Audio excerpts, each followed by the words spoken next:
What's going on, y'all? H-Dog here, going to be talking about the Red Pill community. Not necessarily, it's like a combination of the content creators that make the content around Red Pill talking points and their communities, as well as people who are against what they stand for. I take, for example, Playback. Two guys that may end up kind of agreeing sometimes with Andrew Tate, which nobody likes to point out and admire when they do agree with them.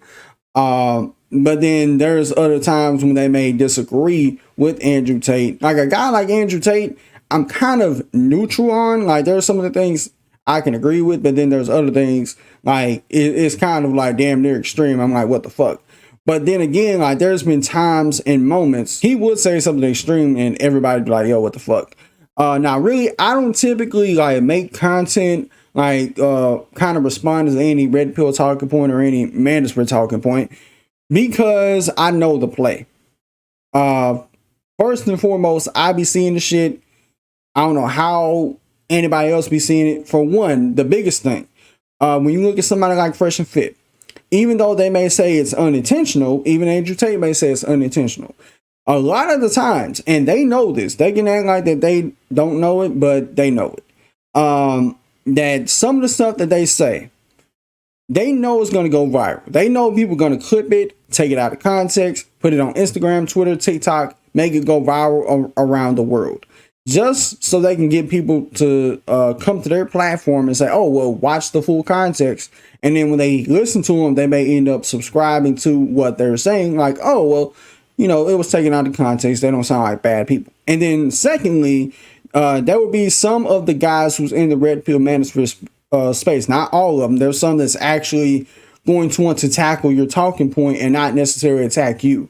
But for the most part that I've seen is whenever you have a discourse with one of them, either their fan base or them themselves may respond to you in an aggressive, feminine manner, in my opinion.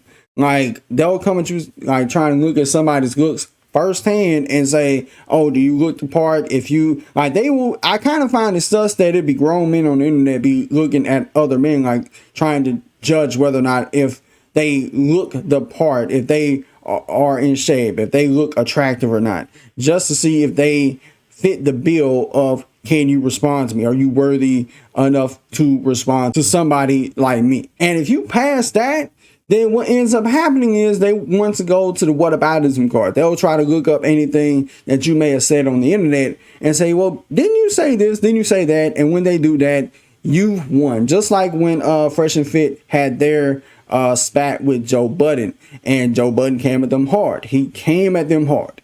And what did Fresh and Fit and their fan base do?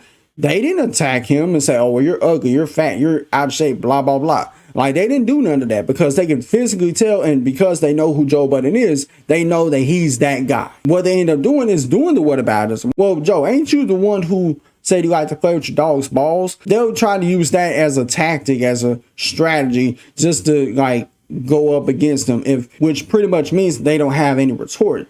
But my biggest issue with all this is that both sides are at odds with one another, where you have the side that's anti-Red Pill, anti-Manosphere, that don't want to even talk to these people, let alone be in the same room with them.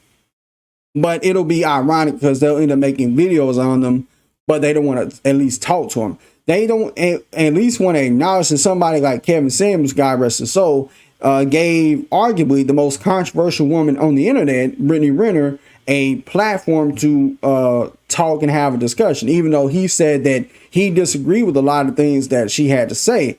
The point still remains that even though he had that disagreement, he was willing, not only willing to have that conversation with Brittany, but to do it again and to invite her back on his platform if she wanted to. And he had a lot of good things to say about Brittany Renner after that whole discussion that they had. But nobody, I don't remember nobody coming to Kevin crazy for at least talking to her. And then you got the flip side, the Red Pill or Manosphere creator or their fan base that may come at you, talk to you crazy, either about somebody's looks or pull a whataboutism card and refuse to attack your talking point, which not only is very feminine, it's It's what little boys do. Now, granted, I can understand that most people that watch their content are young kids, which if I was 18 or 19 watching their content, I probably would say, how dare you make fun of my favorite YouTuber? I'm going to roast you. Like, I could see that. Like, that would make absolute sense. But still, I feel like there's this disconnect of both sides not wanting to come together and have a discussion. Even if you end up disagreeing, y'all can at least say, well, we had that discussion. Case in point, look at Don and Dante. They both had a big disagreement on the topic of abortion, and it like the shit started going left, but then thanks to it being moderated by somebody like Rage, it ended up on a peaceful note. They were both cool. They both ended up agreeing to disagree and still being cool by the end of the day. But anytime somebody like Playback wants to comment or react or respond to anybody in the Red Pill community or anybody in the manosphere, what is the first thing they're going to say? They're going to try to say, oh, well, Lowe's fat and Agent's ugly. And we understand that not all women are going to be out here trying to attack you. They're going to want, some of them are going to want to have that conversation. They're going to want to be willing, more than willing, to sit down and have that dialogue with you. But others are not. And you have their fan bases who will, who are mostly men, by the way, who will judge another guy by how he looks. Oh, he's fat. He's this, he's that. And when they realize that, hey, I can't make fun of his looks, then, hey, I'm going to pull whataboutism and let's say use me for an example. Somebody may go to my channel and say, hey, did you disrespect U.S. military in that Fallujah video? And I'll be like, no, I didn't disrespect them. But still, like, they may do the whataboutism on me because the difference between me and some of them, I actually have a full beard that can connect and it's not spotty.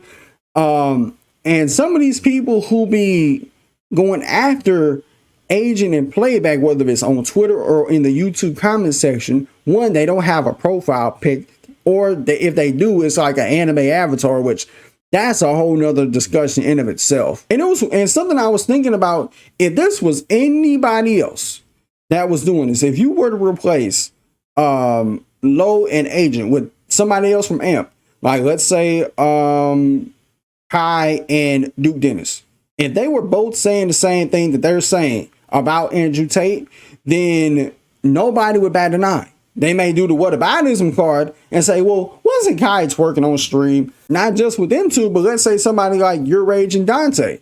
They would have been like, well, didn't Dante say this, or didn't Rage do this? They would do the whataboutism strategy. They wouldn't come after them in that manner. They may do the whataboutism strategy and that's it. But that'll be it. That'll be the end of the discussion.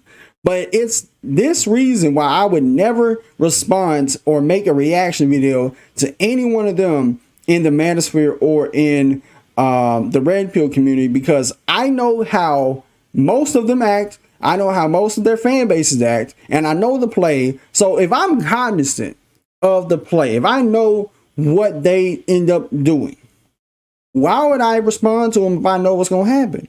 It's just, it makes no sense to me to do it. I don't gain anything from it. And lastly, like, even though to somebody like Agent and Low, they probably don't give two fucks what somebody says about their looks. But to the average person that may read that comment, they may actually take it to heart.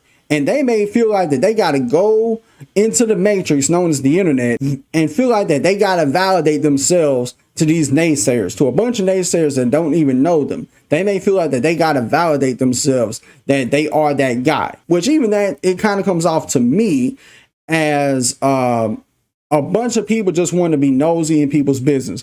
Because I understand we live in a day and age where your favorite celebrity posts their business all on the internet for the world to see, and that may generate some sort of entitlement amongst average people, thinking, oh, well, my favorite celebrity is open with his or her business, why can't you be? Because it's none of yours. And besides, most of these people who are in these fan bases, within these communities, like, they end up responding to somebody like, oh, you're fat, you're ugly, you're this, you're that, blase blah. There's one thing I know for a fact about them. You're not that guy, pal. Trust me. You're not that guy. Okay. Okay? Are you? Absolutely. But With that being said, let me know what you guys think about this in the comments below. What are your thoughts about the Red Pill Manosphere community? Do you agree with some of the things they say, or do you are you like totally against what they stand for and say? Let me know what you think. And until next time, it's been H-Dog here, and I'm out. Peace.